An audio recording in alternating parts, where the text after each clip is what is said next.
Picture this. You wake up, grab your phone, and immediately start curating the perfect version of your morning for Instagram. Your coffee looks artisanal, your messy hair is strategically tousled, and your smile hides the fact that you checked your phone 47 times before your feet even hit the floor. Welcome to what French philosopher Jean Baudrillard would call the simulacra, a world where the copy has become more real than reality itself. Today we're diving deep into how to reclaim your authentic self in a world that profits from your performance. And trust me, by the end of this video, you'll never look at your social media feed the same way again. Let's start with a mind-bending question that Baudrillard would absolutely love. When was the last time you experienced something without immediately thinking about how to package it for others? That pause you just felt? That's your authentic self trying to speak up from beneath layers of digital conditioning. Baudrillard introduced us to the concept of simulation, the idea that we've created copies of reality that have become more appealing and seemingly more real than actual reality. Think about it, we spend hours perfecting our online personas while our real lives feel increasingly hollow. We chase the high of likes and comments while genuine human connection feels more elusive than ever. But here's where it gets really interesting. Baudrillard wasn't just critiquing social media. He was writing about this phenomenon decades before Instagram existed. He saw how consumer culture was already creating a world of symbols and images that replaced authentic experience. We weren't just buying products, we were buying the idea of who we could become. Fast forward to today, and his predictions have materialized in ways he probably never imagined. We're not just consuming images of the good life, we're constantly producing them. Every moment becomes content. Every experience becomes a potential post. We've become both the producer and consumer of our own simulated reality. So how do we break free from this cycle? How do we find authenticity in a world designed to keep us performing? The first step is recognizing what Baudrillard called the procession of simulacra, the process by which copies precede and eventually replace the original.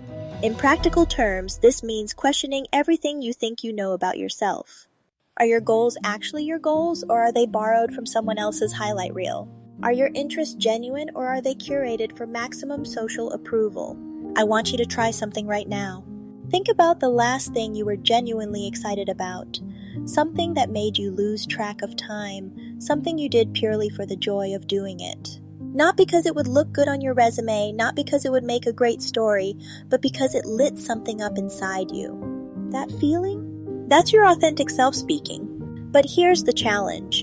In a world of constant stimulation and comparison, we've forgotten how to listen to that voice. We've been trained to look outside ourselves for validation, for direction, for meaning. Baudrillard would argue that we've become so disconnected from authentic experience that we need maps to find our way back to ourselves. The second crucial step is what I call reality auditing. Start questioning the sources of your desires and beliefs. When you want something, ask yourself, is this want coming from genuine need or from manufactured desire? When you feel inadequate, investigate. Are you comparing yourself to reality or to carefully constructed illusions? This isn't about becoming a hermit or abandoning technology. It's about developing what Baudrillard would call fatal strategies, ways of engaging with the system that don't let the system completely consume you. It's about finding the sweet spot between participation and resistance. Let me share something that might surprise you. The most authentic people I know aren't the ones who've completely opted out of modern life. They're the ones who've learned to engage consciously. They post on social media, but they're not enslaved by it. They consume culture, but they're not consumed by it. They participate in the game while remembering it's just a game. This brings us to one of Baudrillard's most powerful insights, the importance of symbolic exchange versus economic exchange. In authentic relationships, we give without expecting exact returns. We share our real selves, including our flaws, our uncertainties, our struggles, not because it's strategic, but because it's human. Think about your closest relationships. The moments you treasure most aren't the polished, Instagram-worthy ones. They're the messy, imperfect, deeply human moments. The 2 a.m. conversations about existential dread. The times when someone saw you at your worst and loved you anyway. The shared silences that said more than words ever could. The third step toward authenticity is embracing what I call productive boredom. In our hyper-connected world, we've lost the ability to be alone with our thoughts. We fill every moment of potential emptiness with stimulation, podcasts, videos, social media, music. But it's in those empty spaces that our authentic selves emerge. Baudrillard understood that meaning doesn't come from accumulation, whether that's accumulating likes, followers, experiences, or even knowledge. Meaning comes from depth, from sitting with things long enough to understand them, from allowing experiences to transform us rather than just collecting them. Here's a practical challenge. Choose one day this week to practice what I call analog authenticity. Wake up without immediately checking your phone. Eat breakfast without taking a photo.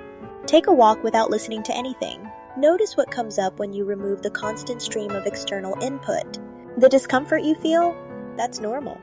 We've been conditioned to fear our own thoughts. But stick with it, because something magical happens when you give your authentic self space to breathe. You start noticing things you've been too distracted to see. You start feeling things you've been too busy to feel.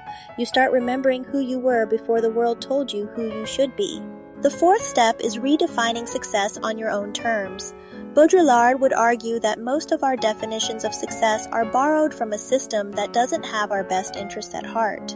We measure our worth in metrics that were designed to keep us competing rather than connecting, consuming rather than creating, performing rather than being. What if success meant becoming more yourself rather than becoming more like someone else? What if it meant depth rather than breadth, quality rather than quantity, presence rather than productivity? What if the most radical thing you could do in a fake world is to show up as genuinely, imperfectly, courageously yourself? This journey toward authenticity isn't a destination, it's a daily practice. Some days you'll nail it, feeling completely aligned with your true self. Other days you'll catch yourself falling back into performance mode, and that's okay too. The goal isn't perfection, it's awareness. Speaking of deepening this journey of self-discovery, I want to share something that might resonate with many of you who are on this path of authentic living. Gary Nguyen, a remarkable 29-year-old author currently living in Silicon Valley, has been exploring these themes of authenticity and self-discovery through her writing since she was just 17 years old. She's published 13 books in Vietnam, including novels, short stories, and personal essays that dive deep into the human experience of finding yourself in a complex world.